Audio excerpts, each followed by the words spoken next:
Talk a little bit about it. I guess start with Forever State. Talk about the origins of it, how it came about, what's the name come All right. The brand is Forever Stay. That's the number 4, EVA, which is forever, and then Stay, of course, is me, for Stacee. Amir actually came up with the name. It just kind of started off with, like we'd just be having our regular normal conversations. For everybody that don't know, Amir is incarcerated. He's serving a 20-year sentence. He's on his 18th year. He'll be getting out real soon. But it just started off with like a simple conversation. And it will be like at the end of any normal relationship conversation. It's like, I love you too. Then it's like forever. And that was our thing. He would say forever and I would say and ever. And then so it just started there, and it built our brand, which is Forever Stay. We say forever us, you just, everything about us being forever, so we just took that and we made it into a whole brand. Like everything that we do, we look at that like forever, everything that we do it together, and we do it striving to be doing it forever. So that's where that came from. Now, your husband is incarcerated. Yes. So, where do you find the time and motivation to keep pushing? Keep pushing the product you both have going on, and kind of talk about that process, and what the people don't know. See. People don't see a lot. Like you said, Amir is incarcerated. So it's basically, he may think of something. He may have a thought. Stay, I was thinking about this, or, I was looking into that, or, and me being out here on the outside, it started, with me taking his visions and just really trying to walk them out and bring them to life. Which, like I said, it's hard. It started off really hard, but the more that we, network, just me and him, and just being there and just doing it, and it gets easier and easier by the day. But like I said, it just started off with just a thought from him, and just me being out here having to push it, and not ever having a clue or ever doing anything of the sort, like ever, me personally. But just having him backing me. Amir's real business savvy, he's real business minded. So he's a real big motivation to push me to my extremities, like where I would think that I would normally have to stop.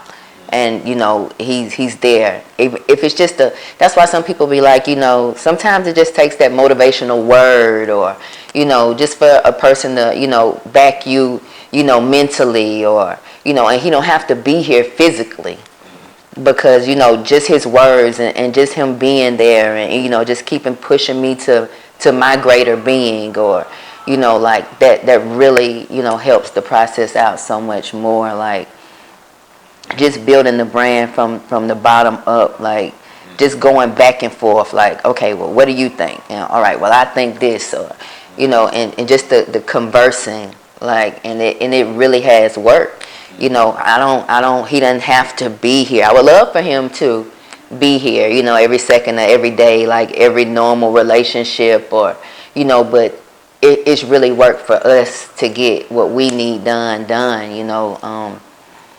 Just those words of encouragement, just those, that extra push, like that really, it really makes a difference in trying to get what we've envisioned done.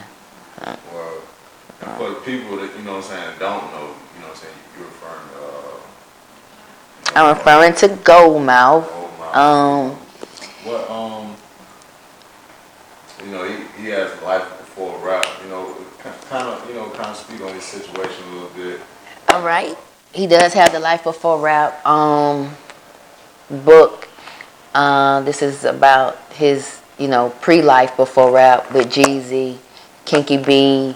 Amir is like a real street legend here in Macon. Most people that are from here know of him or know him personally. Just, growing up on the streets of Duncan Avenue, just not real fortunate. Just a little guy with a dream,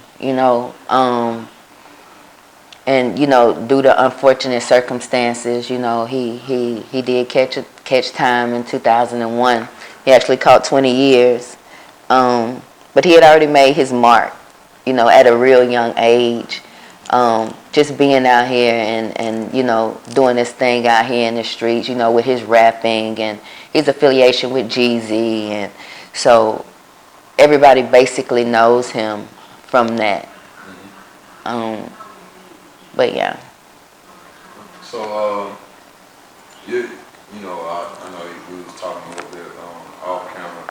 You was telling me you was publishing your own book as well. To kind of talk about, like the writing process. Was it something that you and him were both interested in before, or was it something that kind of came along? Like, where did y'all get the idea to publish? You know what I'm saying? I'm sure his writing came. If you know Amir, one of his nicknames was All Around Hustler. Like, everybody knows him from being like an all around hustler. If there's a dollar to be made in it, then he pretty much wants to do it.